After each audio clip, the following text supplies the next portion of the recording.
Bonjour, bienvenue dans cette vidéo, la première de 2021. Et comme on est en janvier en plus, je vous souhaite une bonne heureuse année, surtout mes vœux de santé, en cette période où la santé, c'est devenu précieux à cause du coronavirus. Et c'est le moment de, comme c'est en janvier, de prendre des résolutions. Donc, je partage avec vous mes résolutions. Comme ça, j'aurai la pression pour les mettre en œuvre, en espérant que je tiendrai d'ici décembre. Alors, pour commencer, j'ai décidé d'approfondir Linux parce que l'année passée, en période de confinement, j'ai passé un entretien SRI. Bon, je pense que c'est du DevOps, hein, mais bon, les gars disent sur Internet que c'est pas pareil. Et c'était avec Google. Bon, je l'ai pas eu. C'est pour ça que j'ai approfondi les choses. Et là, je me suis rendu compte que j'étais un super utilisateur de Linux, mais pas assez profond, quoi. Genre super admin, non. Je dirais pas que après ça, je me sentais plus admin Linux, mais super utilisateur Linux. La différence est, genre, comme si vous êtes sur Windows et que vous avez un logiciel, vous faites clic suivant, vous l'installez. Mais sur Linux, des fois, si vous voulez un paquet spécifique, ben vous récupérez la source, vous activez les choses, désactivez les choses, vous le compilez, vous l'installez. Ouais, c'est pas pareil. Là, au moins, quand vous compilez les choses, vous savez ce que vous êtes en train de faire, ce que vous voulez, des choses comme ça. Donc, c'est un peu, c'est un peu mon cas. Par exemple, je peux vous formater des partitions en EIST4 et tout ça, mais comment fonctionne EIST4? Comment est-ce que c'est fait? Je saurais vous le dire. Pourquoi EIST4, pas CEF, pas ZFS? Voilà, vous voyez ces genres de questions existentielles. Voilà, je pense que je vais approfondir toutes ces choses-là. J'ai aussi parcouru un peu les systèmes distribués lorsque je me préparais à l'entretien. Le load balancing, par exemple, c'est des choses qui sont utilisées dans les systèmes distribués. Je le fais déjà avec HAPC, Nginx et tout ça, mais derrière, il y a des algorithmes. Comment est-ce que ça fonctionne? Voyez un peu. Le caching, le sharding, comment ça fonctionne? Théoriquement, ouais, je sais comment ça fonctionne, mais pratiquement, les algos, voilà quoi, le fond des choses. Voilà. Donc, le mot d'ordre 2021, c'est approfondir les choses. Le leader election, par exemple, je sais que c'est utilisé dans Kubernetes. Vous ne pouvez pas avoir 2 etcd, vous voyez un peu sur les masters. C'est pourquoi il faut en avoir 3, 5 et tout ça, parce que dans les systèmes distribués où on a besoin qu'une chose soit faite une seule fois, il faut élire un maître qui gère, un responsable, voilà. Tu vois, c'est le leader election, des choses comme ça. Je sais comment ça fonctionne, je sais qu'il faut 3, il faut 5 et tout ça, mais l'algorithme, comment ça fonctionne tout ça.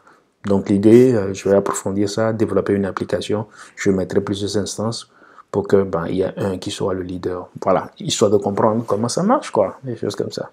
Donc c'est un objectif que je me suis donné pour 2021. Comme ça, je me sentirai plus admin, parce qu'actuellement, je me sens plus super utilisateur Linux. Alors, côté cloud, il y a plein de choses que je m'étais dit que j'allais apprendre l'année passée que je n'ai pas appris, à savoir les opérateurs du GitHub avec Argo CD. Bon, je l'ai fait avec Flux, mais pour être plus sérieux, je pense que Argo CD, le Jenkins X, ouais, c'est des trucs assez sérieux. Je vais me concentrer un peu dessus.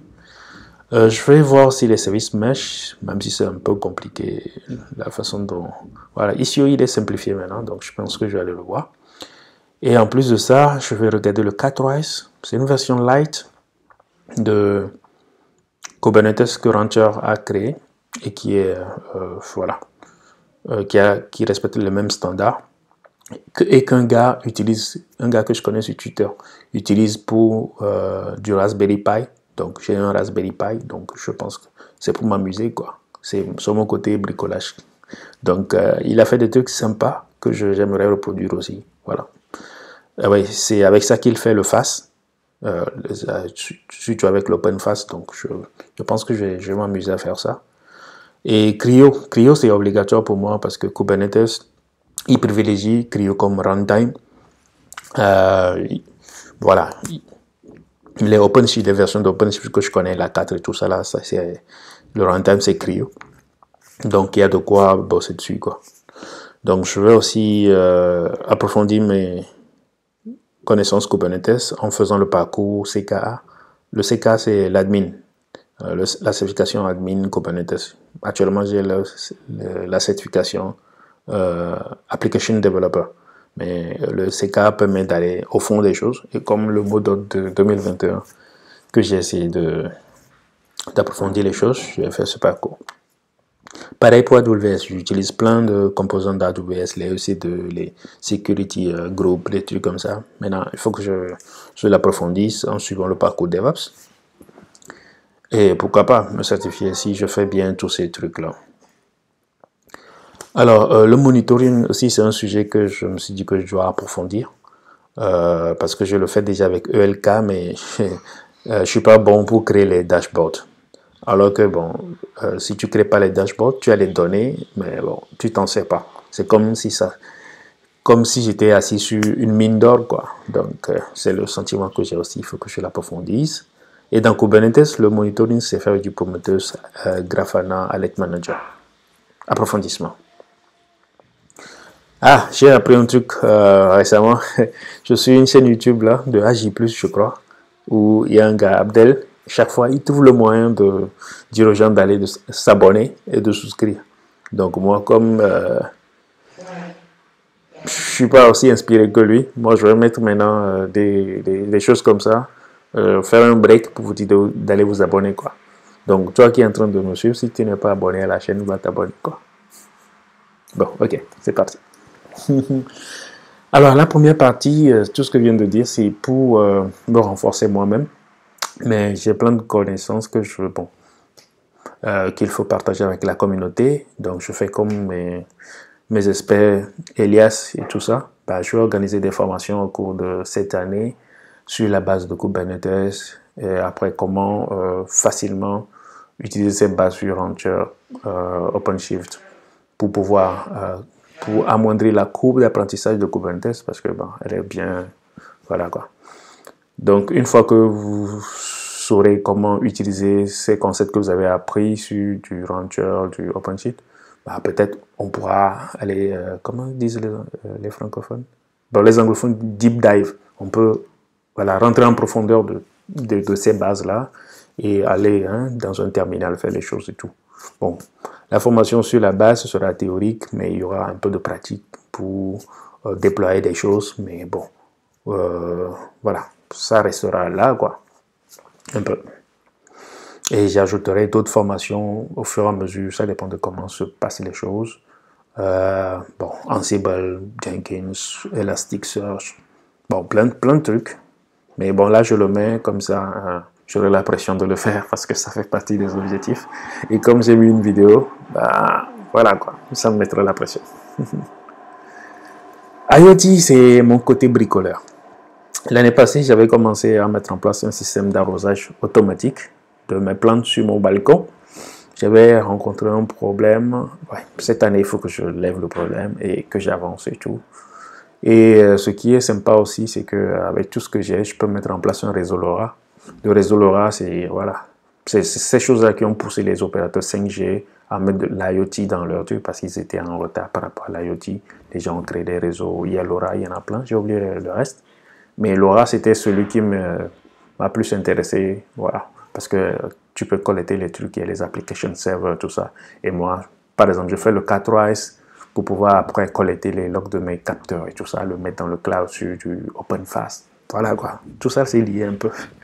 Voilà. Et la bande de fréquence LoRa aussi est libéralisée au Sénégal. Donc, voilà. Pourquoi pas ne pas s'amuser? C'est gratuit. Voilà. C'est comme du Wi-Fi, quoi. Donc, voilà. Ah, ma plateforme de cours cette année, je pense qu'il faut que je fasse beaucoup de com dessus pour que ça marche. Parce que c'est quoi l'histoire? Ben, j'ai enregistré un cours Docker l'année passée. Les 2 autres cours, c'est des cours que je donnais dans des universités de la place. Bon, il y a d'autres, mais bon, que j'ai pas mis parce que je trouve que c'était mal structuré.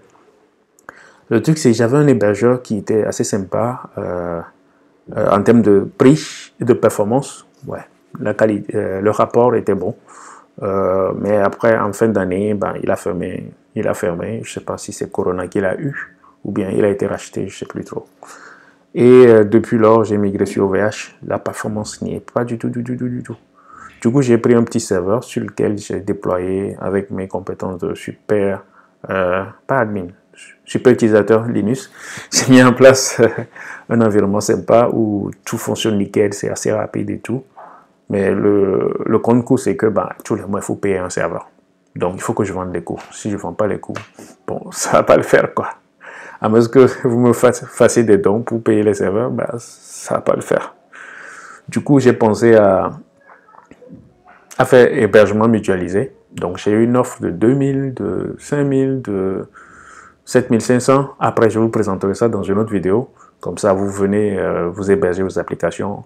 Comme ça, vous me payez. Moi, j'ajoute ma part et puis je paye le serveur, quoi. Sinon, ça ne va pas le faire. Voilà. Donc, si vous connaissez aussi des... bon, ceux qui suivent la vidéo aussi, il y a des marketeurs, réseaux sociaux et tout ça là. Bon, il faut que je vende le coup. Il faut que je le vende. Sinon, ça ne va pas le faire. Bah voilà, je suis à la fin. Qu'est-ce que je peux dire encore? Ben, que vos résolutions aussi se réalisent et surtout, ben, prenons tous la résolution de nous protéger, des gestes barrières, tous ces genres de choses, de mettre des masques.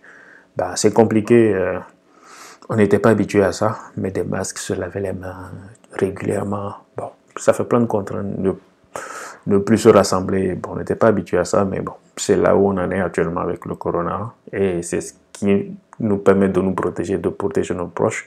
Donc je pense qu'en 2021, ça doit faire partie des résolutions qu'on a prises, et bon, qu'on doit au moins tenir, quoi. Même si je ne fais pas tout ce que j'ai dit, au moins, il faut que je mette mon masque, je fais tous ces genres de choses pour me protéger, protéger mes proches, protéger tout le monde, quoi.